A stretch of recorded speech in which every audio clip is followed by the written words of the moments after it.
Hello and welcome back to the channel. From my last video, you know that I've started to watch some Andrei Tarkovsky films. And so what I'd like to do is post my initial reaction to the films that I'm watching in the order that I'm watching them. And from the last video, I read a BFI article. Well, first of all, I should say that as a film watcher, films are very personal for me. And so many times I become curious about a filmmaker, but it's maybe not the right time for me to watch certain films, or I don't connect or engage with the films at the time. And so I'm looking for an opportunity to enter into the filmmaker's work and really engage with the films. And with Tarkovsky, I was really having a challenge. I would start one of his films and then have an issue or not be interested or not be connected in some way.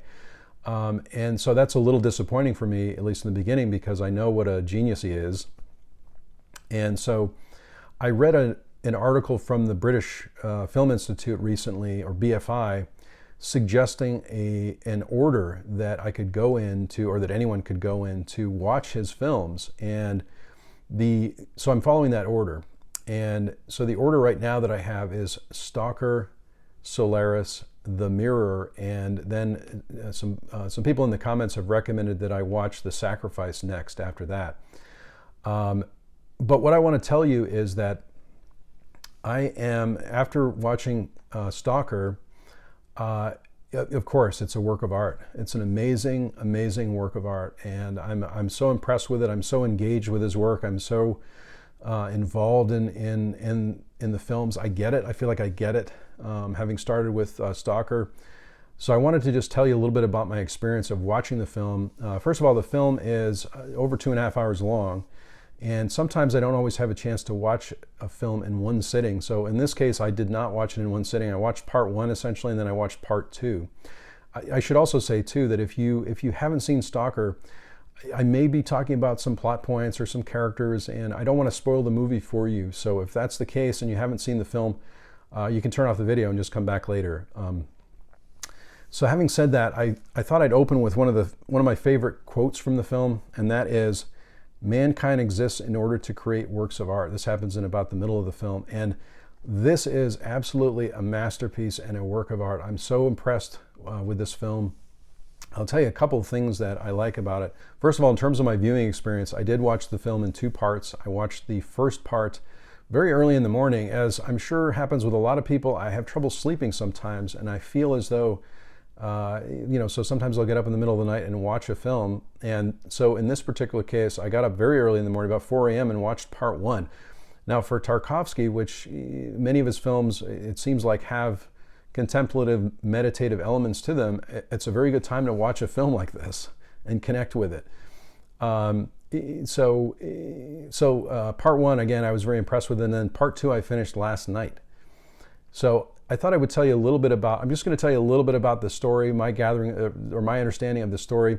I'm not an expert in Tarkovsky, of course. This is a first watch of his work, but I will say that in short, the Stalker is an individual that leads other people to this place called the Zone in the movie, which it's a bit of a dystopian kind of film in that there seems to be a lot of destruction. You're not quite sure exactly what happened. The first part of the movie is in kind of a pseudo black and white. It almost looks like a yellowish color, but it's really black and white. So the Stalker basically leads a professor and a writer into this area called the Zone, which is an area that contains a room that is apparently supposed to fulfill your greatest desires. And that's the basics of the movie.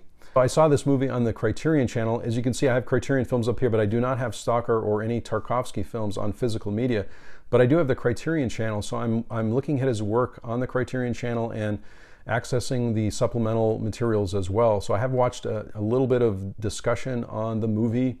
In the black and white section in the movie, it's very, very slow to start with. And it's my understanding, and please correct me if I'm wrong in the comments below, but this kind of lulls the viewer into a sort of meditation to be prepared for the rest of the film. And that's the way it seems to be. Again, very, very slow tracking shot in the beginning, and to kind of introduce you to the Stalker and his family. And then as the Stalker goes to a bar to meet the professor and the writer, they begin their journey into the zone. And when they get the other sequence I found particularly mesmerizing is a sequence where they're on a rail car, basically going into the zone. And again, this is another area in the film that makes you get very contemplative in terms of watching the movie, because you hear the rail car noises, and then slowly the rail car noises dissolve into sort of an electronic type of a music or rhythm, and it really gets you ready for the second part of the movie. Once the three characters get into the zone, the movie moves into color, which is an amazing moment to watch, because you're used to this kind of a faded yellowish black and white at the beginning of the movie.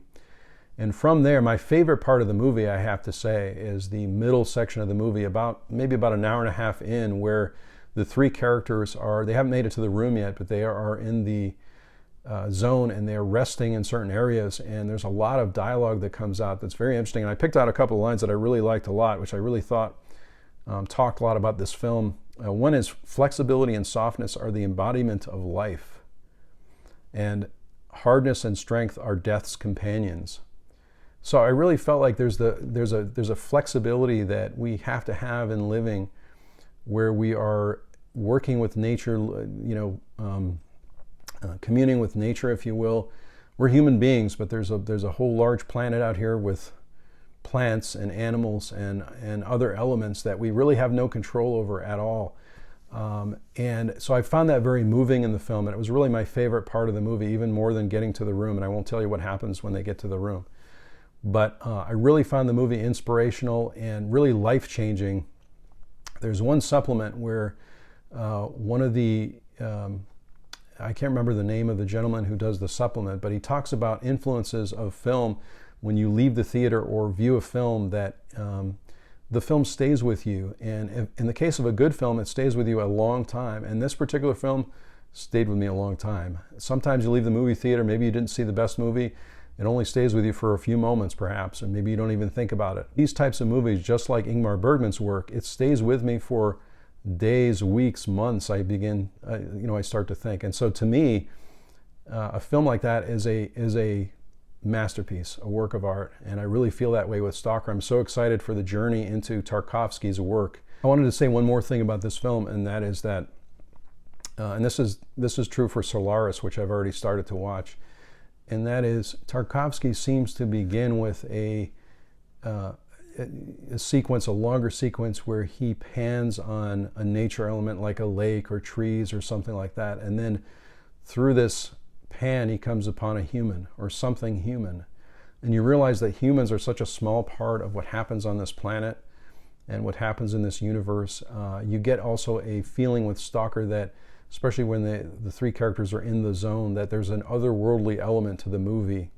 There's one specific point of view shot that happens early on when the three characters are in the zone, where the camera moves through a car, a burned out car, and you think it's the point of view of one of the characters, and then you realize that it's the point of view of something else. You're not quite sure what it is, but it's an amazing film, and I will remember it always. I think, it's so great to see a movie for the first time. In the comments below, let me know if you saw a movie for the first time. Let me know what it is, and did it change your life? How did it change your life? How long did you think about it?